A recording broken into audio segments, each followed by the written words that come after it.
নমস্কাৰ এই মুহূৰ্তত আহি পৰিছে আমাৰ হাতত ৰাতিপুৱাৰ বিগ ব্ৰেকিং নিউজ। আজি 31 জানুৱাৰী হাইলাকান্দিত আৰক্ষীয়ে জ্বলাই দিলে 13 লাখ টকাৰ বাৰ্মিজ চুপাৰী। কাম বন নাথাকিলে গল্প কবিতা চৰ্চা কৰে কংগ্ৰেছৰ সভাপতিক আক্ৰমণ কৰিবলৈ বিতৰ্কিত মন্তব্য হিমলতা ডেকাৰ। 80 লাখ টকাৰ টোপ দি ৰোগাক্ৰান্ত যুৱতীৰ পৰা লুণ্ঠন 3 লক্ষাধিক টকা জেলাত উজনিৰ মহাপ্ৰবঞ্চক দেৱজিৎ। ৰখাইটো কয়লা ভৰ্তি গাড়ীৰ পৰা ধন দাবীৰ অভিযোগ আটক অসম গৌৰক্ষা বাহিনীৰ নেতা। 1 ফেব্ৰুৱাৰীৰ পৰা অপাৰেশ্যন চাৰ্কাৰ অভিযান যান বাহনগৰাকীয়ে কাম নকৰিলে বিপদত পৰাটো খাটাং। এনেকুৱা ধৰণৰ গুৰুত্বপূৰ্ণ নিউজ চাবলৈ আমাৰ চেনেলটোক ছাবস্ক্ৰাইব কৰিবলৈ নাপাহৰিব। এই মুহূৰ্তত দিব লৈছে কৰোণা আপডেট যে আজি 13,100 জনৰ টেষ্ট কৰা হৈছে, তাৰে মাজত 910 জন পজিটিভ ওলাইছে আৰু ইয়াৰ পাৰ্চেণ্টেজ হৈছে 6.95% আৰু কামৰূপত 357 জন, ডেথ মৃত্যু হৈছে 20 জন আৰু ৰিকভাৰী ডেট হৈছে 95.77। হাইলাকান্দিত বাৰ্মিজ চুপাৰীৰ বিৰুদ্ধে যুদ্ধংদেহী ৰূপত নামিছে আৰক্ষী। চুপাৰী জব্দ গুদাম চিল কৰাৰ পিছতে এতিয়া ধ্বংস কৰিলে প্ৰায় 13 লাখ টকাৰ মূল্যৰ বাৰ্মিজ চুপাৰী। আজি হাইলাকান্দিত জিলাৰ লালা বজাৰ স্মশান ৰোড এলেকাত জব্দকৃত 30 কুইণ্টেল চুপাৰী জ্বলাই ধ্বংস কৰে আৰক্ষীয়ে। কিন্তু চুপাৰীখিনিৰ কোনো গৰাকী নথকাৰ বাবে আৰক্ষী দ্বাৰস্থ নহয় ন্যায়ালয়ৰ লগতে খাদ্য সুৰক্ষা বিভাগে এই চুপাৰীসমূহ মানুহে খোৱাৰ অনুপযোগী বুলি ঘোষণা কৰে। ইয়াৰ পিছতে ন্যায়ালয়ৰ নিৰ্দেশত আজি আৰক্ষীয়ে জ্বলাই ধ্বংস কৰে চুপাৰীখিনি। ধ্বংস কৰা এই চুপাৰীখিনিৰ বজাৰ মূল্য প্ৰায় 13 লাখ টকা হ'ব বুলি জনাইছে হাইলাকান্দিৰ উপ আৰক্ষী অধীক্ষক হৰজিৎ চৌধুৰীয়ে।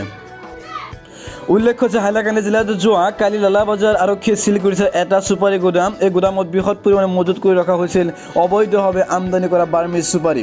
বাৰ্মিজ চুপাৰীৰ বিৰুদ্ধে আৰক্ষীৰ অভিযান অব্যাহত ৰাখিব বুলি জনাইছে উপ আৰক্ষী অধীক্ষক হৰজিৎ চৌধুৰীয়ে। আজিৰ দিনটোৰ পৰৱৰ্তী নিউজটো হৈছে কিছুদিন পূৰ্বে চিকিৎসকৰ সন্দৰ্ভত অপমানজনক মন্তব্য কৰি সমালোচনাৰ সন্মুখীন হোৱা ৰাজ্যিক বিজেপিৰ মহিলা চৰ্চা সভানেত্ৰী আঙুলতা ডেকাই পুনৰ এবাৰ কবি লেখকৰ সন্দৰ্ভত কৰিছে আপত্তিজনক মন্তব্য। কাম বন নাথাকিলে গল্প কবিতাৰ চৰ্চা কৰে বুলি মন্তব্য কৰে অভিনেত্ৰীগৰাকী। শেহতীয়াকৈ ৰাজ্যৰ ৰাজনীতিত কবিতাক লৈ আৰম্ভ হৈছে সৰব চৰ্চা। তেনে সময়ত সভানেত্ৰীগৰাকীক কবিতা প্ৰসংগত সাংবাদিকে কৰে প্ৰশ্ন। প্ৰদেশ কংগ্ৰেছৰ সভাপতি ভূপেন বৰাক আক্ৰমণ কৰিবলৈ গৈ আঙুলতা ডেকাই কয় যে কাম বন নথকালৈকে কবি গল্প চৰ্চা কৰে। বিৰোধীৰ স্থিতি দুৰ্বল, কংগ্ৰেছ নিজ ভূমিকা পালন কৰিব নোৱাৰি অপ্ৰাসংগিক আলোচনাৰ বাট বুলিছে। নামত বিৰোধী হৈ এই দুই এটা সমালোচনা কৰে। ইফালে আগন্তুক ৰাজ্যসভাৰ খালী হোৱা 2 আসনত মহিলা প্ৰাৰ্থী প্ৰক্ষেপ কৰে দাবী আঙুলতা ডেকাই। দেওবাৰে পশ্চিম গুৱাহাটী সমষ্টিৰ অন্তৰ্গত মালিগাঁও মহিলা সমিতিৰ উদ্যোগত প্ৰধানমন্ত্ৰীৰ মন কি বাত অনুষ্ঠানত অংশগ্ৰহণ কৰে এই মন্তব্য কৰে আঙুলতা ডেকাই। যে উজনিৰ বিভিন্নজনক প্ৰবঞ্চনাৰ লাখ লাখ টকা সৰকাই অহা এটা প্ৰবঞ্চক দেওবাৰে পুৱতি নিশা শিৱসাগৰ আৰক্ষী গ্ৰেপ্তাৰ কৰিবলৈ সক্ষম হয়। শিৱসাগৰ জাজিৰ ফুলপানী চিগা ৰোগাক্ৰান্ত এগৰাকী যুৱতীৰ পৰা 3,25,000 টকা প্ৰবঞ্চনাৰে সৰকাই লোৱাৰ পিছতে মৰাণৰ পৰা শিৱসাগৰ আৰক্ষী গ্ৰেপ্তাৰ কৰে প্ৰবঞ্চক দেৱজিৎ শৰ্মা ওৰফে ৰাজীৱ শৰ্মাক। অইলৰ CRC ফাণ্ডৰ পৰা 80 লাখ টকা উলিয়াই দিব বুলি আশ্বাস দি ৰোগাক্ৰান্ত ঋতুপৰ্ণা দত্তৰ পৰা লৈছিল 3,25,000 টকা। CRC ফাণ্ড লাভৰ বাবে বিশেষ পঞ্জীয়ন কৰিব লাগিব বুলি কৈ দেৱজিৎ শৰ্মাই কৈছিল ধনৰাশি। কিন্তু পিছত যুৱতীগৰাকী এক্সিছ বেংকৰ 80 লাখ টকাৰ ভুৱা চেক প্ৰদান কৰাৰ পিছতে পোহৰলৈ আহে প্ৰবঞ্চনাৰ তথ্য।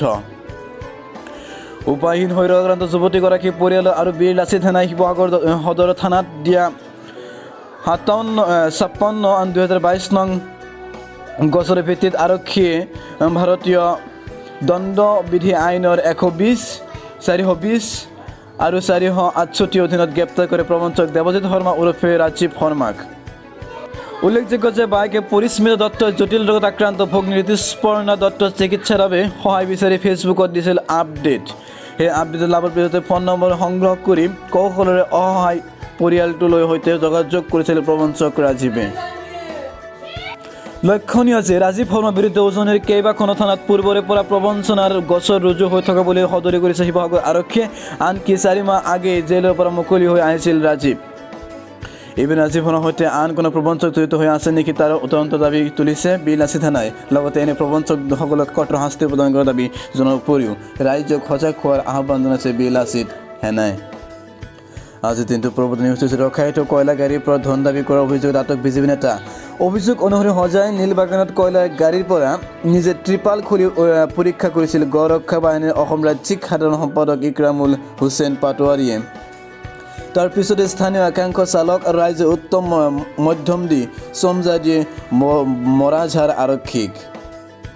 বিজেপি নেতাজন সদৌ অসম গড় ৰক্ষা বাহিনী কেন্দ্ৰীয় সম্পাদক ইকৰামুল হুছেইন পাটোৱাৰী। সূত্ৰ অনুসৰি আজি নীলবাগানৰ এটা পেট্ৰল পাম্পত ৰখাই থোৱা NL01AB 1503 নম্বৰৰ কয়লাভৰ্তি ট্ৰাকখনত ত্ৰিপাল পৰিবহণ বিষয়াৰ সন্মুখতে নিচে খুলি পৰীক্ষা কৰিছিল ইকৰামুল সহ তেওঁৰ লগত অহা এটা যুৱকৰ দলে।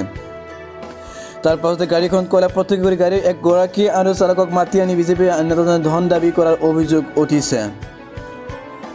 এই ঘটনা প্ৰত্যক্ষ কৰি থকা স্থানীয় ৰাইজ উত্তেজিত হৈ ইকৰামুল হুছেইনক উত্তম মাধ্যম দি বহু সময় আবদ্ধ কৰি ৰাখে। ৰাইজে উত্তম মাধ্যম দিয়াত ইকৰামুলৰ বাহিৰে বাকীসকলে ঘটনাস্থলীৰ পৰা পলায়ন কৰি পিছত মৰাঝাৰ আৰক্ষী আৰু হজাই পৰিবহণ বিভাগৰ এনফৰ্চমেণ্ট মখলিছুৰ ৰহমান উপস্থিত হৈ কয়লা গাড়ীখনৰ নথিপত্ৰ আৰক্ষী পৰীক্ষা কৰি গাড়ীখন এৰি দিয়ে।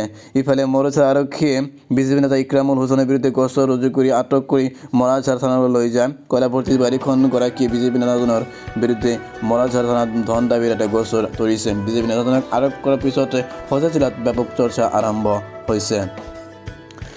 কৰ সংগ্ৰহৰ ক্ষেত্ৰত কঠোৰ হৈছে ৰাজ্য চৰকাৰ। 31 মাৰ্চৰ ভিতৰত ৰাজ্যৰ সকলো বিভাগক বাকী থকা কৰ সংগ্ৰহ কৰিবলৈ কঠোৰ নিৰ্দেশ মুখ্যমন্ত্ৰী হিমন্ত বিশ্ব শৰ্মাৰ। মুখ্যমন্ত্ৰী এই নিৰ্দেশৰ পিছতে এতিয়া তৎপৰ হৈ পৰিছে ৰাজ্য পৰিবহণ বিভাগ। বিভাগটোৱে এতিয়া 100 কোটি টকাৰ কৰ সংগ্ৰহৰ লক্ষ্য নিৰ্ধাৰণ কৰিছে। সেই অনুসৰি অহা ফেব্ৰুৱাৰীৰ পৰা 31 মাৰ্চলৈকে বিভাগটোৱে চলাব অপাৰেশ্যন চাৰখাৰ। এই অভিযানৰ জৰিয়তে পাবলগীয়া কৰ সংগ্ৰহ কৰিব পৰিবহণ বিভাগে।